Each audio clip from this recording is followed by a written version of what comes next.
Hello everyone. Continue करेंगे final year के FR subject का केस सिनेरियो। चलिए स्टार्ट करते हैं। Next one 31। ये बेस्ड ऑन हेज अकाउंटिंग है।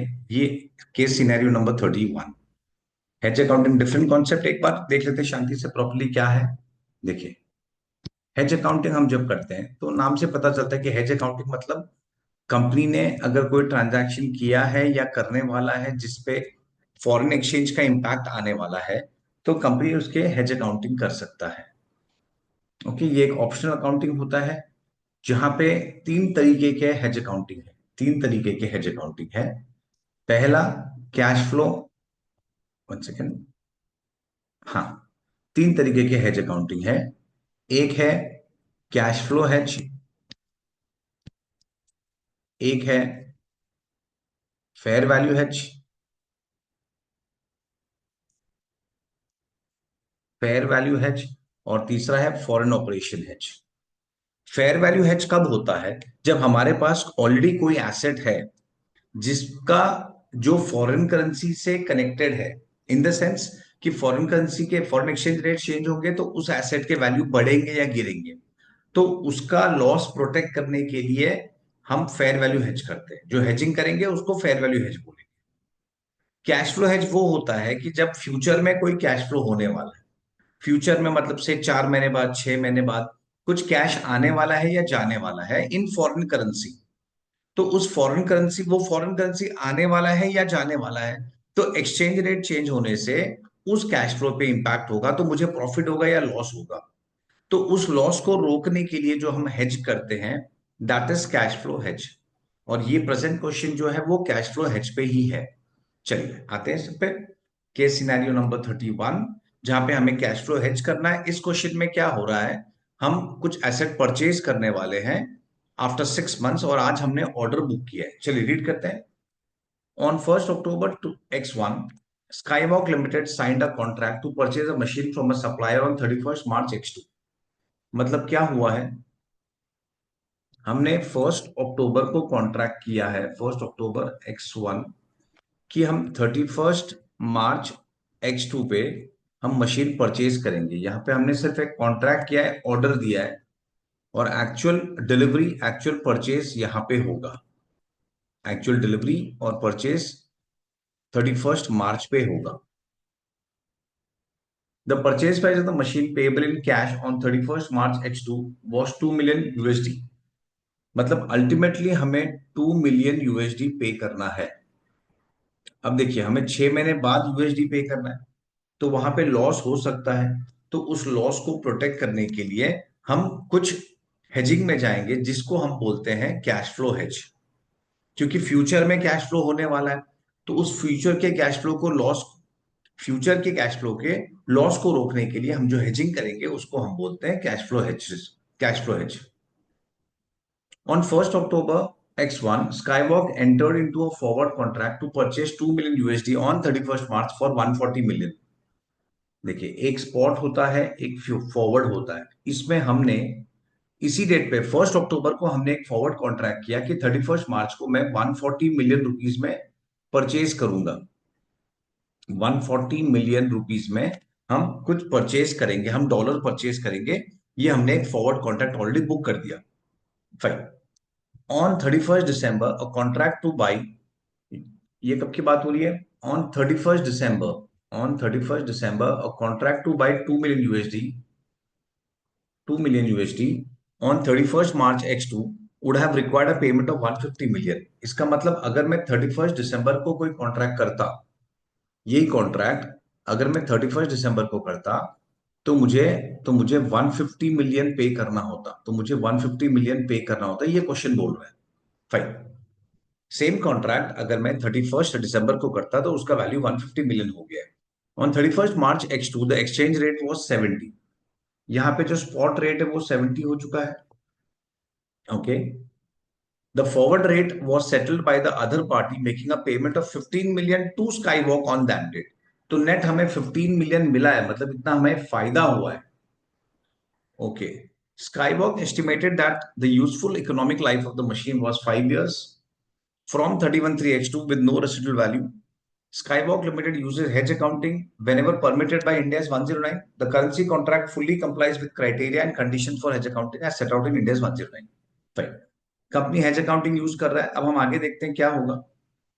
तो मेन इंफॉर्मेशन क्या है कि 31 मार्च को हमने जब कॉन्ट्रैक्ट को सेटल किया तो हमें 15 मिलियन रुपीस का प्रॉफिट हुआ है.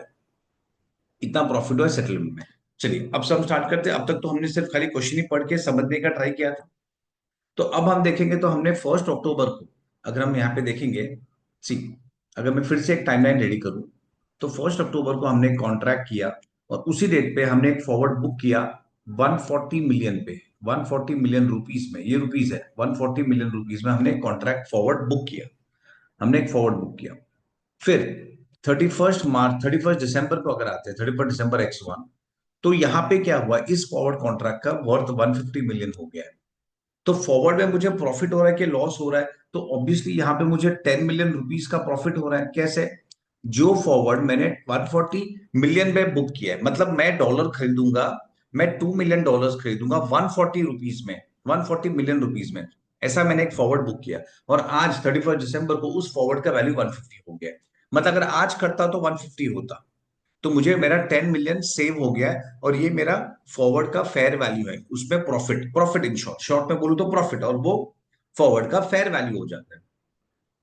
लेकिन फाइनली जब कॉन्ट्रैक्ट फिनिश हुआ 31 मार्च को, अगर हमने क्वेश्चन पढ़ा है, 31 मार्च को जब हमने फाइनली कॉन्ट्रैक्ट सेटल किया तो यहाँ पे हमें 15 मिलियन रुपीज एक्चुअली मिला है. विच मीन्स अब इस पीरियड में, इस 3 मंथ्स में हमें हमें 5 मिलियन रुपीज का प्रॉफिट हुआ है. 5 मिलियन रुपीज का प्रॉफिट हुआ है. तो फर्स्ट क्वार्टर में 10 मिलियन का प्रॉफिट था फॉरवर्ड में और बाद में 5 मिलियन का प्रॉफिट हुआ. तो इस तरीके से इसका मतलब यहाँ पे उसका वैल्यू 165 मिलियन हो गया होगा. इसीलिए तो हमें, सॉरी 165 नहीं, 155, 155, इसीलिए तो हमें 5 रुपीज का प्रॉफिट मिला है, 5 मिलियन रुपीज का प्रॉफिट मिला है. चलिए ये हो गया as far as forward is concern. Forward में ये पोजीशन है. और एक्चुअली जब 31 मार्च आया तो वो दिन पे हमारा एक्चुअल स्पॉट रेट था 70 रुपीज.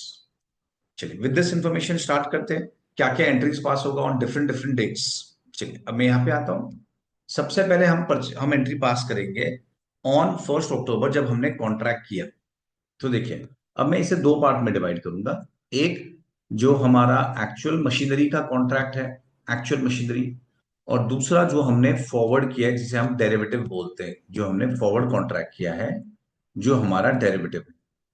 तो पहले 1 अक्टूबर को हम यहाँ पे कोई एंट्री पास करेंगे तो नहीं, हम नो एंट्री, कोई एंट्री पास नहीं करेंगे. रीजन, हम कोई एंट्री पास नहीं करेंगे, उसका रीजन है कि यहाँ पे ना मशीनरी आया है, ना पेमेंट हुआ है, कुछ नहीं हुआ, हमने सिर्फ ऑर्डर दिया है, ना कंट्रोल ट्रांसफर हुआ है, तो हम कोई एंट्री पास नहीं करेंगे. और यहाँ पे फॉरवर्ड में अगेन नो एंट्री. रीजन, हमने जब परचेज किया होगा तो वो फेयर वैल्यू पे होगा और इसमें कोई पेमेंट इन्वॉल्व नहीं है ऑन डे वन. तो 1 अक्टूबर को ये एंट्री हो गया. अब हम आते हैं 31 दिसंबर X1. अब 31 दिसंबर X1 में क्या हुआ, फिर से यहाँ पे कोई एंट्री नहीं पास होगा. रीजन इज सेम, ना कुछ, ना मशीन आया, ना पेमेंट हुआ है, कुछ नहीं हुआ है, कोई ट्रांजैक्शन नहीं हुआ है, तो हम कोई भी एंट्री पास नहीं करेंगे हम मशीनरी का. अब फॉरवर्ड पे आते हैं. फॉरवर्ड पे जैसे मैंने यहाँ पे बताया था हमें 10 मिलियन रुपीस का प्रॉफिट हुआ है. फॉरवर्ड में जो फॉरवर्ड हमने 140 मिलियन में बुक किया था, आज वो फॉरवर्ड 150 मिलियन में हमें मिल रहा है. देखिए यहाँ पे मैंने बताया था 140 मिलियन में मैंने बुक किया था और आज 31 दिसंबर में उसका वैल्यू 150 हो गया. मतलब अगर आज 31 दिसंबर को परचेज करता, बुक करता फॉरवर्ड, तो 150 मिलियन पे मुझे अग्री करना होता पेमेंट का, तो मुझे 10 मिलियन का फायदा है, क्योंकि जो चीज आज 150 में बाई हो रहा है वो मैं 140 पे बाई करके बैठा हूं, तो मुझे 10 मिलियन का प्रॉफिट है, तो उस प्रॉफिट का हम एंट्री पास करेंगे. हमें 10 मिलियन रुपीस का प्रॉफिट हुआ है फॉरवर्ड में, तो प्रॉफिट है, तो एंट्री का क्या होगा, derivatives financial asset. I repeat, derivatives financial asset account debit to. अब ये प्रॉफिट हमें कहां पे बुक करना है, पीएनएल में बुक करेंगे क्या ओसीआई में, तो ये जाता है ओसीआई में, cash flow, cash flow hedge reserve, cash flow hedge reserve जिसे हम ओसीआई बोलेंगे, ओसीआई 10 मिलियन. ये क्यों ऐसा हो रहा है उसका लॉजिक समझो, उसका रीजन समझो. स्टैंडर्ड में क्या लिखा गया है वो समझते हैं. तो देखिए स्टैंडर्ड में क्या लिखा है, मैं इस पे आता हूं. ये पार्ट पे आते हैं। अब यहाँ पे देखो हमें 10 मिलियन का प्रॉफिट हुआ है, 10 मिलियन का प्रॉफिट हुआ है। तो हमारा स्टैंडर्ड क्या बोलता है, इंडिया 109 में क्या लिखा गया है इसके बारे में, कि देखो ये जो क्वार्टर है हमारा अक्टूबर टू दिसंबर क्वार्टर है, उसके बाद हमारा जैन टू मार्च क्वार्टर है। अब हमारे पास यहाँ पे दो चीजें हैं, एक है मशीनरी, एक है डेरिवेटिव्स कॉन्ट्रैक्ट, ये दो चीजें हैं। अब स्टैंडर्ड में क्या गाइडलाइंस लिखा गया है कि अगर हमें डेरिवेटिव्स में जो भी प्रॉफिट लॉस होगा वो हमें पीएनएल में ट्रांसफर नहीं करना है। अगर ये कैश फ्लो हेज है तो जो भी प्रॉफिट लॉस होगा वो हमें ट्रांसफर नहीं करना है। इस पीरियड में जो भी प्रॉफिट लॉस होगा वो ओसीआई में अक्यूमुलेट करेंगे। जैसे कि मुझे 10 मिलियन का प्रॉफिट हुआ है, फिर इस पीरियड में जो भी प्रॉफिट हुआ है अगेन वो भी ओसीआई में अक्यूमुलेट होगा। मुझे 5 मिलियन का प्रॉफिट हुआ है, तो total profit on this date अगर देखा जाएगा तो 15 मिलियन का प्रॉफिट हुआ है। और ये प्रॉफिट हमारे बैलेंस शीट में दिखेगा अंडर द हेड ओसीआई।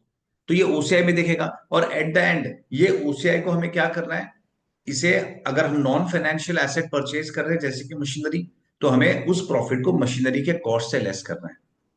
ये थ्योरी है। अगर नहीं समझा है तो कोई बात नहीं, मैं आगे एंट्री कराऊंगा तब क्लियर हो जाएगा। चलिए अब मैं इस पे आता हूं। फिलहाल हमने क्या रूल समझा कि अगर कैश फ्लो हेज रिजर्व है तो जब तक वो ट्रांजैक्शन नहीं होगा हमें उस प्रॉफिट को पीएनएल में या एसेट में या कहीं भी ट्रांसफर नहीं करना है। हमें क्या करना है, उस प्रॉफिट को अक्यूमुलेट करना है इन ओसीआई। लॉस होगा तो भी ओसीआई में ही अक्यूमुलेट होगा। इन शॉर्ट मैंने क्या बोला मैं फिर से बताता हूं, अगर हम कैश फ्लो हेज फॉलो कर रहे हैं तो जो भी प्रॉफिट या लॉस होगा डेरिवेटिव्स में डेरिवेटिव्स में जो भी प्रॉफिट लॉस होगा, हेजिंग इंस्ट्रूमेंट में जो भी प्रॉफिट लॉस होगा, वो हम कहां पे लेके जाएंगे, वो हम ओसीआई में अक्यूमुलेट करेंगे जब तक वो एक्चुअल ट्रांजैक्शन नहीं होता है, दैट इज 31 मार्च H2 हमारे एग्जाम्पल में। चलिए, तो प्रॉफिट मैंने जैसे बताया हम अक्यूमुलेट करेंगे ओसीआई में। अब आते हैं 31 मार्च। तो अगेन 31 मार्च को क्या हुआ है, हमें प्रॉफिट हुआ है, कितना प्रॉफिट हुआ है, हमें 5 बिलियन का प्रॉफिट हुआ है। तो फिर से हम एंट्री पास करेंगे DFA to CFHR, DFA to CFHR OCI. CFHR मतलब कैश फ्लो हेज रिजर्व, ये प्रॉफिट अगेन हम अक्यूमुलेट करेंगे ओसीआई में। तो ये प्रॉफिट 5 मिलियन हो गया। फिर अब ये जो कॉन्ट्रैक्ट है मेरा, फ्यूचर फॉरवर्ड का, सॉरी, जो फॉरवर्ड का कॉन्ट्रैक्ट है वो सेटल होगा। प्रॉफिट कितना दिख रहा है, 10 मिलियन, डीएफए डेबिट, फिर से 5 मिलियन डेबिट, तो टोटल 15 मिलियन डेबिट हो गया है। जो मैं एनकैश करूंगा मतलब मुझे पैसे मिल जाएंगे जब मैं सेटल करूंगा, तो bank account debit to DFA. तो इस तरीके से मेरा डीएफए कैंसिल भी हो गया अगर हम अकाउंटिंग में समझे तो, और हमें 15 मिलियन कैश मिल जाएगा। तो ये भी सेटल हो गया। तो मैंने जो डीएफए क्रिएट किया था वो मेरा कैंसिल हो गया। तो देखिए फर्स्ट एंट्री में हमने डीएफए डेबिट किया, सेकंड में डेबिट किया, अब थर्ड में हमने क्रेडिट किया और डीएफए कैंसिल। अब मैं आता हूँ सीएफएचआर में। तो सीएफएचआर में हमने पहले 10 डेबिट किया है, फिर 5, सॉरी, 10 क्रेडिट किया है, फिर 5 क्रेडिट किया है। तो ओसीआई में सीएफएचआर में 15 मिलियन अक्यूमुलेटेड है। तो उसका क्या करना है, वो क्रेडिट बैलेंस है तो मुझे उसको डेबिट करना पड़ेगा क्योंकि कैंसिल करना है। तो सीएफएचआर डेबिट मतलब ओसीआई डेबिट 15 मिलियन। और ये ट्रांसफर कहाँ पे होगा, क्या ये पीएनएल में ट्रांसफर होगा, तो नहीं, ये पीएनएल में ट्रांसफर नहीं होगा। अगर ये सेल से कनेक्टेड होता, अगर हम सेल कर रहे हैं, हम कोई नॉर्मल हमारा गुड सेल कर रहे हैं, तो फिर ये रेवेन्यू में ट्रांसफर होता, मतलब इन वे पीएनएल, तो ये रेवेन्यू में ट्रांसफर हो गया होता। पर यहाँ पे हम गुड्स सेल नहीं कर रहे, हम मशीनरी परचेज कर रहे हैं which is a non financial asset. तो इन नॉन फाइनेंशियल एसेट के लिए क्या लिखा गया है, तो वो जो भी प्रॉफिट लॉस होगा वो मेरे एसेट के कॉस्ट को कम करेगा। तो इन शॉर्ट हम पीपीई क्रेडिट करेंगे, हम पीपीई को क्रेडिट करेंगे। तो यहाँ पे हेजिंग का पर्पस ही ये था, हेजिंग का पर्पस ही ये था कि हमारा एसेट का कॉस्ट नहीं बढ़े। इसीलिए हमने जो हमारा ओसीआई अक्यूमुलेट हुआ है, जो प्रॉफिट जमा हुआ है, उस प्रॉफिट से हमने हमारे एसेट के कॉस्ट कैंसिल कर दिए। ओके, फिर आते हैं, अब एसेट पे आते हैं। अब हमने एसेट भी तो खरीदा है। तो हमने जब एसेट खरीदा, जब हमने मशीनरी खरीदा, तो पीपीए डेबिट या machine debit to creditor, to creditors, या फाइनेंशियल लाइबिलिटी भी बोल सकते हैं। अब हमने फाइनली एसेट कितने में खरीदा अगर वो देखा जाए, तो स्पॉट रेट ऑन 31 मार्च 70 है, स्पॉट रेट ऑन 31 मार्च 70 है। तो मैं 2 मिलियन यूएस डॉलर परचेज करूंगा मार्केट से, $2 मिलियन परचेज करूंगा 70 के रेट से। विच मीन्स 140 मिलियन पे मैं परचेज करूंगा। आई होप ये ओके है। और अगर हम क्रेडिटर को पेमेंट कर रहे हैं तो हम क्रेडिटर्स टू बैंक कर देंगे, और नहीं पे कर रहे हैं तो वो क्रेडिटर्स पेंडिंग रखेगा, बुक्स में दिखेगा। और फिर एज पर इंडिया 21 उसके चेंजेस देखे जाएंगे, दैट इज फॉरेन एक्सचेंज वाला। और पेमेंट कर रहे हैं तो 140 मिलियन का हम पेमेंट कर देंगे। आई होप ये ओके है। तो हमने किया क्या बेसिकली, अगर हम यहाँ पे प्रॉपरली देखेंगे तो 1 अक्टूबर को हमने मशीनरी परचेज किया, और वो उसका नो एंट्री यहाँ पे, क्योंकि हमने कुछ पेमेंट नहीं किया और ना ही मशीन आया है। और फॉरवर्ड में भी नो एंट्री क्यों, क्योंकि एक हमने पेमेंट नहीं किया और दूसरा हमने उसके सामने fair, forward is always at fair value, तो कुछ प्रॉफिट लॉस नहीं है। फिर 31 दिसंबर में मशीनरी में नो एंट्री, क्योंकि अगेन सेम थिंग, ना मशीन आया ना पेमेंट हुआ। लेकिन फॉरवर्ड में जो फॉरवर्ड हमने 140 मिलियन में बुक किया था वो 150 मिलियन हो गया है। तो उस केस में हमें प्रॉफिट हुआ है। कितना प्रॉफिट हुआ है? 10 मिलियन का प्रॉफिट हुआ है, तो वो हमने रिकॉर्ड कर दिया डीएफए टू ओसीआई। ध्यान रखना, पीएनएल नहीं। क्यों? क्योंकि कैश फ्लो हेज रिजर्व में हमारा इंडेक्स ये बोलता है कि भाई हमें जो भी प्रॉफिट होगा उस प्रॉफिट को अक्यूमुलेट करना है ओसीआई में। जब तक वो ट्रांजैक्शन नहीं हुआ तब तक अक्यूमुलेट करना है। और फिर एंड में क्या करना है वो बताता हूं। फिलहाल प्रॉफिट को अक्यूमुलेट करना है ओसीआई में, अगर ये कैश फ्लो हेज रिजर्व है तो चलिए हमने अक्यूमुलेट कर दिया। फिर 31 मार्च में फाइनली जब सेटल हुआ फॉरवर्ड कॉन्ट्रैक्ट, तो 15 मिलियन हमें मिला, विच मीन्स 5 मिलियन को और प्रॉफिट हुआ। तो फिर से हम प्रॉफिट कहां पे अक्यूमुलेट करेंगे? हम सीएफएचआर, कैश फ्लो हेज रिजर्व में अक्यूमुलेट करेंगे, जो ओसीआई है। तो अगेन हमने एंट्री पास किया डीएफए टू सीएफएचआर।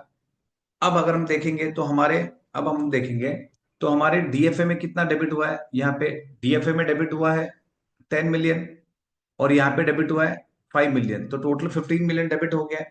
जो हम रिसीव करेंगे तो एंट्री कैश अकाउंट डेबिट या bank account debit to DFA, जो मेरा थर्ड एंट्री है। तो इस तरीके से डीएफए का जो हेड है वो भी कैंसिल हो गया। और सीएफएचआर में जो प्रॉफिट है अब उसका क्या करना है? अब हमें उससे ट्रांसफर करना है। अगर वो गुड्स से कनेक्टेड है तो वो रेवेन्यू पीएनएल में जाएगा। मतलब गुड्स से कनेक्टेड है, उसमें प्रॉफिट या लॉस हुआ तो वो पीएनएल में ट्रांसफर होगा या रेवेन्यू में ट्रांसफर होगा, अगर सेल्स है तो। लेकिन अगर मशीन से कनेक्टेड है, नॉन फाइनेंशियल एसेट से कनेक्टेड है, मशीन से कनेक्टेड है, तो इन दैट केस वो क्या होगा? वो जाएगा मशीन के कॉस्ट में। अगर प्रॉफिट हुआ तो हम डीएफए को सॉरी सीएफएचआर को डेबिट करेंगे, क्योंकि प्रॉफिट है, रिजर्व क्रेडिट बैलेंस बता रहा है, तो हम डेबिट करेंगे और पीपीई का कॉस्ट कम हो जाएगा। और अगर लॉस होता तो उल्टा एंट्री होता, पीपीई टू सीएफएचआर। इन शॉर्ट, जो भी प्रॉफिट या लॉस है वो एसेट में मर्ज हो जाएगा। फाइन।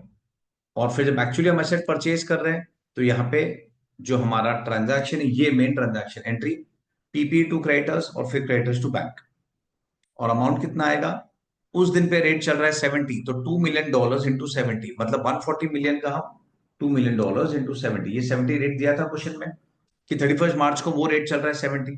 तो इस तरीके से रिकॉर्ड हो गया। I hope this is okay.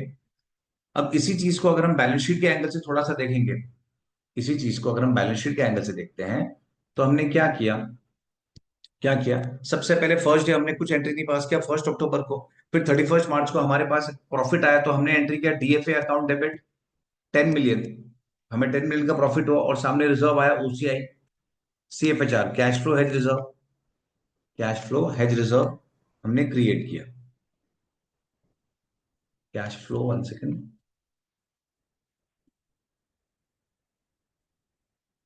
तो 10 मिलियन का प्रॉफिट आया, वो हमने एक तो डीएफए बताया और सेकंड हमने कैश फ्लो हेज रिजर्व में ओसीआई में अक्यूमुलेट किया। कितना? 10 मिलियन, तो ये प्रॉफिट हुआ। फिर 5 मिलियन को और प्रॉफिट हुआ 31 मार्च को, तो हमने इसे और बढ़ा दिया, 15 कर दिया, तो ये भी और बढ़ गया, ये भी 15 हो गया। अब ये जो था डीएफए वो सेटल हुआ बैंक के थ्रू, तो ये जो 15 मिलियन का एसेट है वो हमें पैसे मिल गए, तो यहां से लेस हो जाएगा। और ये कॉन्ट्रैक्ट जीरो हो गया क्योंकि मैंने इनकैश कर दिया, तो ये बैंक में ऐड हो जाएगा, बैंक टू डीएफए। तो बैंक में 15 मिलियन दिखेगा। फिर हमने एक्चुअली एसेट परचेज किया, तो एसेट हमारे बुक्स में कितने में दिखेगा? हमने एक्चुअली पीपीई परचेज किया, जो कि हमने 2 मिलियन इंटू 70, वो दिन पे 70 था, तो 140 मिलियन में हमने परचेज किया।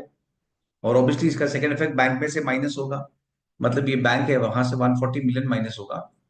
ऑब्वियसली ये नेगेटिव नहीं जाएगा क्योंकि कंपनी के पास ऑलरेडी पैसा भी तो पड़ा रहेगा, यहाँ तो हम लिमिटेड ट्रांजैक्शन देख रहे हैं। और ये जो ओसीआई है सीएफएचआर 15 मिलियन, इसका क्या करना है? इसे हमें एसेट के कॉस्ट से माइनस करना है, तो यहां से लेस हो जाएगा और ये जीरो हो जाएगा, और यहां से भी लेस हो जाएगा, तो मेरा एसेट फाइनली दिखेगा 125 मिलियन पे। I hope this is okay. That's it. तो ये ट्रांजैक्शन था। आई होप ये यहां तक समझा है। चलिए आगे जाते हैं। बस इसमें एक ही याद रखना है कि जो भी प्रॉफिट होगा वो हमें सीएफएचआर ओसीआई में एक्यूमुलेट करना है, और बाद में अगर वो नॉन फाइनेंशियल एसेट से कनेक्टेड है तो उस प्रॉफिट या लॉस को हमें असेट में, पीपीई में ट्रांसफर करना है। अब इससे रिलेटेड एमसीक्यूज क्या है वो देख लेते हैं एक बार। Show the amount to be recognized in balance sheet at 31st December of PPE for purchase of machinery from foreign supplier. Nil. 31st December X1 में हमें एसेट नहीं दिखाना है। हमने फर्स्ट टाइम एसेट को कब बुक्स में रिकॉर्ड किया था? Straight away 31st March X2. Calculate the gain on revaluation of the derivative for the year ended 31st December X2. 31st December X2 का पूछा गया है, तो गेन हमारा 5 मिलियन है। 5 मिलियन का गेन है, 5 मिलियन यहाँ पे है। 5 मिलियन कैसे आया? अगर हम ये चार्ट जो देखेंगे, मैंने बनाया था, ये देखो यहाँ पे, जो ये फर्स्ट ईयर है, X1 वाला ईयर है, उसमें प्रॉफिट 10 मिलियन है, और X2 वाला जो ईयर है उसमें प्रॉफिट 5 मिलियन है। तो क्वेश्चन में X2 वाले ईयर का पूछा गया है, तो 5 मिलियन प्रॉफिट है। Next one, calculate the net carrying amount of PP on as at 31st December X2। Fine. 31st December X2 में वैल्यू पूछा गया है। सबसे पहले एसेट का लाइफ 5 इयर्स है, वो ध्यान रखना। और हमने एसेट कब परचेज किया? 31st March X2। तो एक बार मैं बैलेंस शीट पे आता हूँ। यहाँ पे जो मैंने बैलेंस शीट रेडी किया था, ये जो वैल्यू, ये कौन सी डेट का वैल्यू है? ये 31st March X1 X2 का वैल्यू है। अब क्वेश्चन में पूछा गया है 31st December X2, ये दिसंबर एंडिंग सम है, तो हमें डेप्रिसिएशन चार्ज करना है 9 मंथ्स का। 9 मंथ्स का ध्यान रखना। तो कॉस्ट है 125 मिलियन। सबसे पहले डिवाइड बाई 5, तो ये मुझे 1 ईयर का डेप्रिसिएशन मिला, ये उसका लाइफ है 5 इयर्स। तो ये 1 ईयर का डेप्रिसिएशन है इंटू 9/12।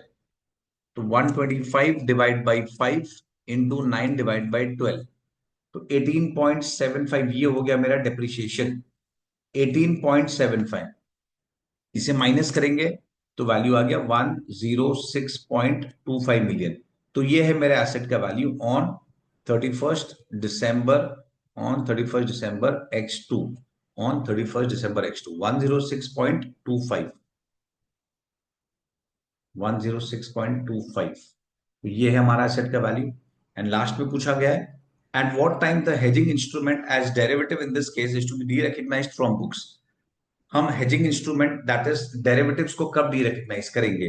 देखिए इसमें दो चीज था, अगर हम देखेंगे तो एक, हमने परचेज का कॉन्ट्रैक्ट किया है, मशीनरी परचेज का, तो इसको बोला जाता है हेज्ड आइटम। इसको बोला जाता है हेज्ड आइटम। और इसमें लॉस नहीं हो उसके लिए हमने किस तरीके से किया था? हमने एक फॉरवर्ड कॉन्ट्रैक्ट बुक किया था। हमने एक फॉरवर्ड कॉन्ट्रैक्ट बुक किया था, उसे बोलते हैं हेजिंग इंस्ट्रूमेंट, क्योंकि इसके थ्रू हमने हेज किया है, तो इसे बोलते हैं हेजिंग इंस्ट्रूमेंट। तो यहाँ पे लिखा है at what time, at which time the hedging instrument as derivative in this case is to be D recognised from the books. हम डेरिवेटिव्स को बुक्स में से कब निकालेंगे? तो सिंपल बात है, जब हम डेरिवेटिव्स को सेटल करेंगे। तो when the forward contract is settle, जब वो सेटल होगा, जब वो सेटल होगा, जब हमारा कोई भी इंस्ट्रूमेंट हो, जैसे कि फ्यूचर है, अगर हमने फ्यूचर किया होता तो फ्यूचर हम कोई भी डेट पे हम सेटल कर सकते हैं। तो जब सेटल करेंगे, फॉरवर्ड हम स्पेसिफिक डेट पे ही सेटल कर सकते हैं, जैसे कि इस केस में 31st March का फ्यूचर है, फॉरवर्ड है, सॉरी 31st March का फॉरवर्ड है। तो फॉरवर्ड हम उसी दिन पे सेटल कर सकते हैं जिस दिन पे हमने, मतलब जो हमने कॉन्ट्रैक्टेड किया था पहले से कि 31st March X2 में सेटल करेंगे, तो उसी दिन पे होगा। तो आई होप ये क्लियर हो गया होगा। अब हम नेक्स्ट एमसीक्यू में आते हैं। चलिए ये केस पे आते हैं, question number 32। First para general है, हम नेक्स्ट पे आते हैं straight away. A has a machinery costing 15 lakhs। हमारे पास 15 लाख का मशीन है जिसका लाइफ 10 इयर्स है। Estimated major cost of major overall plant after 3 years is 2 lakh. 3 साल बाद ओवरऑलिंग कॉस्ट 2 lakhs है। ये मैंने प्रीवियस वीडियोस में भी डिस्कस किया था, एक बार फिर से डिस्कस करता हूँ। ओवरऑल को हमें स्टार्टिंग से काउंट करना होता है, भले ही ये हमें 3 साल बाद करना है। तो हम ये मानते, स्टैंडर्ड ये बोल रहा है कि हमें किस तरीके से रिकॉर्ड करना है। हमें ये मानना है कि अगर ओवरऑल हमने आज किया होता, तो इस 15 मिलियन में 2 लाख का ओवरहॉलिंग का कॉस्ट इंक्लूड है, और रिमेनिंग 13 लाख जो वो असेट का कॉस्ट है। इसको हम डिप्रिशिएट करेंगे 10 years में, और हम इसको डिप्रिशिएट करेंगे, इसे हम डिप्रिशिएट करेंगे 3 years में, इसे हम डिप्रिशिएट करेंगे 3 years में। I hope this is okay. चलिए आगे जाते हैं। आई होप ये क्लियर हो गया। फिर भी एक बार फिर से डिस्कस करता हूँ। 15 मिलियन का एसेट है, मुझे 3 साल बाद ओवरहॉल कर रहा है 2 lakhs में। तो स्टैंडर्ड में क्या लिखा है, इंडेक्स 16 में क्या लिखा है, दिस इज 16 बेस्ड, इंडेक्स 16 में क्या लिखा है? कि जो ओवरहॉलिंग कॉस्ट है हमें उसे डे वन का मानना है कि अगर डे वन में इंकर किया होता तो क्या होता। तो वो डे वन 15 लाख के कॉस्ट में इंक्लूडेड है। तो इस 15 मिलियन में 15 लाख में 2 लाख तो ओवरहॉलिंग कॉस्ट है और बाकी 13 लाख हमारा असेट का कॉस्ट है। तो 13 लाख को हम डेप्रिशिएट करेंगे 10 ईयर्स में और जो ओवरहॉलिंग का कॉस्ट है वो हम डेप्रिशिएट करेंगे 3 ईयर्स में, वो हम 3 ईयर्स में डेप्रिशिएट करेंगे। तो चलिए इससे कनेक्टेड एमसीक्यू में क्या लिखा है, considering the principle of end S determine the accounting for machinery. तो जैसे मैंने डिस्कस किया machinery of 13 lakhs should be depreciated over a period of 10 years और जो मेजर ओवरऑल कॉस्ट है 2 लाख का वो हम 3 ईयर्स में डेप्रिशिएट करेंगे। चलिए नेक्स्ट पे आते हैं। ये सब्सिडी बेस्ड है, इंड एस 2020 से कनेक्टेड है। A Limited received a subsidy of 15 lakh from government in Northeast India in return for setting up approved industrial activities in those states. One of the key conditions of the subsidy is that A Limited needs to employ the local staying in those states for a period of 5 years. तो देखिए एकदम simple है, 15 lakhs government ने हमें subsidy दिया है, क्या कुछ कंडीशन है कि विदाउट कंडीशन है? अगर ये विदाउट कंडीशन होता तो पूरा का पूरा 15 lakhs डे वन में ही हम पीएनएल में ट्रांसफर कर देते हैं। पर इसमें इसमें कंडीशंस है। कंडीशन क्या है, हमें हमें नीड टू एम्प्लॉय, हमें एम्प्लॉयमेंट क्रिएट करना है अगले 5 साल तक। दैट मीन्स कुछ कंडीशन है तो हमें एम्प्लॉयमेंट क्रिएट करना है 5 साल तक। तो ये हम एवरी ईयर एमोटाइज करेंगे 5 ईयर्स में, that means every year 3 lakh transfer होगा पीएनएल में। तो इससे connected MCQ, how should a limited account for the subsidy receive from the government. तो ये वाला आंसर है पहला, subsidy receipt should be recognised on the date of receipt. नहीं, हम इमीडिएटली पीएल में रिकॉर्ड नहीं कर सकते, क्यों? क्योंकि इसमें कुछ कंडीशंस है। Second, subsidy receipt should be recognised at the end of year 5, that is when the conditions are met. बिल्कुल नहीं, हमें इसे 5 साल में अमोटाइज करना है। Subsidy receipt should be recognised over the period of 5 years, that is 3 lakh per annum. Yes, ये correct है। हमें इस तरीके से रिकॉर्ड करना है कि अगले 5 साल में रिकॉर्ड करना है। इस क्वेश्चन में एक इंपॉर्टेंट कॉन्सेप्ट डिस्कस करता हूं। सब्सिडी दो तरीके की होती है। एक सब्सिडी होती है जो इंडेक्स 20 गवर्न करता है, इंडेक्स 20 गवर्न करता है। और एक सब्सिडी होता है जो एग्रीकल्चर से कनेक्टेड होता है, जो इंडेक्स 41 गवर्न करेगा। ये एक इंपॉर्टेंट डिस्टिंक्शन है, इस पे ध्यान देना। ये पॉइंट रिटेन करो। इंडेक्स 20 में अगर मुझे सब्सिडी मिला है और कुछ कंडीशन है, जो कंडीशन मुझे 5 ईयर्स में मुझे फुलफिल करना है, तो उस सब्सिडी को हम 5 ईयर्स में एमोटाइज करेंगे। फॉर एग्जाम्पल अगर मुझे 10 lakhs, फॉर एग्जाम्पल अगर मुझे 10 lakhs का सब्सिडी मिला है, तो हम 10 lakhs डिवाइड बाई 5, हम एवरी ईयर 2 lakhs पीएनएल में लेके जाएंगे। लेकिन अगर यही सब्सिडी इंडेक्स 41 में मिला होता है एग्रीकल्चर एक्टिविटी से कनेक्टेड, तो जो सब्सिडी एग्रीकल्चर से कनेक्टेड मिल रहा है तो उसे इंडेक्स 20 नहीं गवर्न करेगा, उसे इंडेक्स 41 गवर्न करेगा। और सपोज यही सेम टाइप का क्वेश्चन है कि हमें 10 lakhs का सब्सिडी मिला है और हमें 5 ईयर्स तक कुछ कंडीशन सेटिस्फाई करना है। तो ये क्या क्या ये हम इसे एमोटाइज करेंगे एवरी ईयर? तो नहीं। तो ये एज पर इंडेक्स 41 जब हमारा 5 ईयर्स फिनिश हो जाएगा तो स्ट्रेट अवे 5th ईयर में ही पीएनएल में ट्रांसफर होगा। ये 5th ईयर में ट्रांसफर टू पीएनएल होगा, तब तक ये एवरी ईयर सेम रहेगा, तब तक ये एवरी ईयर सेम रहेगा। इसका मतलब एज पर इंड एस 41 क्या रूल है? 41 में लिखा है कि अगर हमें सब्सिडी मिला है और हमें कुछ कंडीशंस 5 साल तक सेटिस्फाई करना है, फुलफिल करना है, तो ये ट्रांसफर एवरी ईयर नहीं करना है, ट्रांसफर 2 lakhs करके straight away at the end of 5th year, जब 5 साल खत्म हो जाएगा उस टाइम पे हमें ये ट्रांसफर करना है पूरा 10 lakhs एक साथ। लेकिन यही चीज अगर इंडेक्स 20 में होगा, 5 साल का कंडीशन है, तो एवरी ईयर 2 lakhs ट्रांसफर करना है। तो आई होप ये दो इंपॉर्टेंट डिस्टिंक्शन समझ गया है। इंडेक्स 20 में हर साल ट्रांसफर करना है, 5 ईयर्स में अमोटाइज करना है। और इंडेक्स 41 बोलता है नहीं, जब तक कंडीशन मेट नहीं होगा, सेटिस्फाई नहीं होगा, हम ट्रांसफर नहीं कर सकते हैं। तो पूरा का पूरा सब्सिडी, पूरा का पूरा जो ग्रांट है वो एक साथ 5th ईयर के एंड में ट्रांसफर होगा एंड नॉट एवरी ईयर। तो ये एक इंपॉर्टेंट पॉइंट है, इसे ध्यान रखना। चलिए आगे जाते हैं। नेक्स्ट केस, नेक्स्ट 102 से कनेक्टेड है। A limited offers 400 shares, total 400 shares है, to each of its 1000 staff. तो ये 1000 स्टाफ है, 1000 एम्प्लॉयज है हमारे, 1000 employees with them for 3 years. The fair value of the share on the date of offer was 50. Share के case में हम grand date का फेयर वैल्यू देखते हैं, अगर बाद में फेयर वैल्यू चेंज हुआ तो हम नहीं कंसिडर करते, लेकिन अगर सार्स होगा जहां पे हम एम्प्लॉयज को कैश दे रहे हैं, तो इन दैट सिनेरियो हम बाद का फेयर वैल्यू देखते हैं। फिलहाल इसमें हमें डे वन का फेयर वैल्यू देखना है 50 eight the end of year one. अब ईयर वन में क्या हुआ, देखो ईयर वन में क्या हुआ हम वो देखते हैं, कितना प्रोविजन क्रिएट करना है eight the end of year one.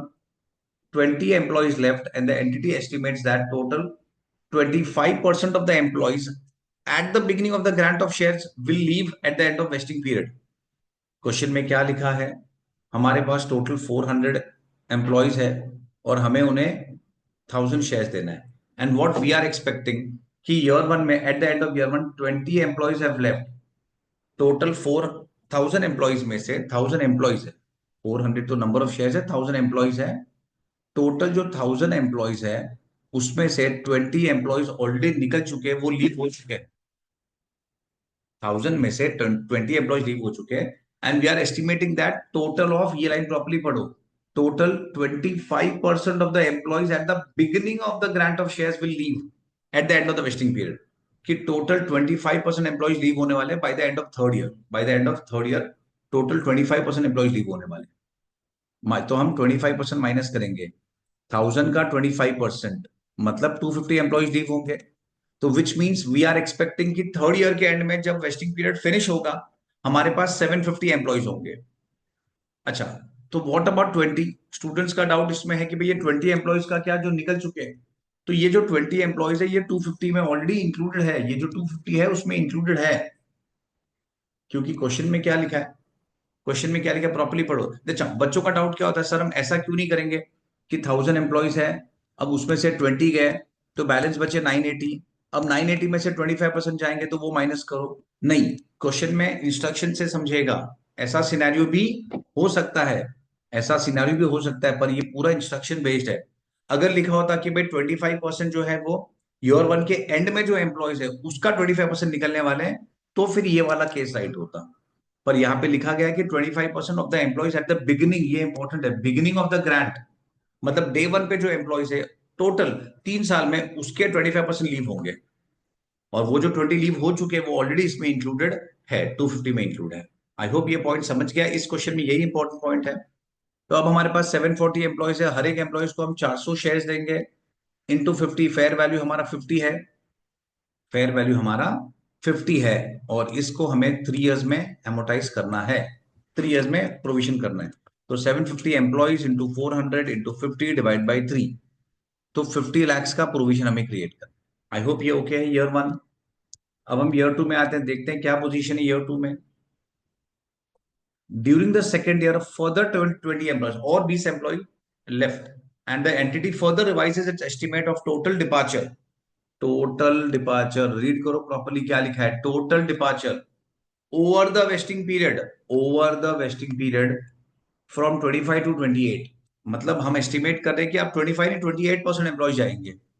तो स्टार्टिंग में 1000 एम्प्लॉयज थे, उसका 28% मतलब 280 एम्प्लॉयज लीव होंगे.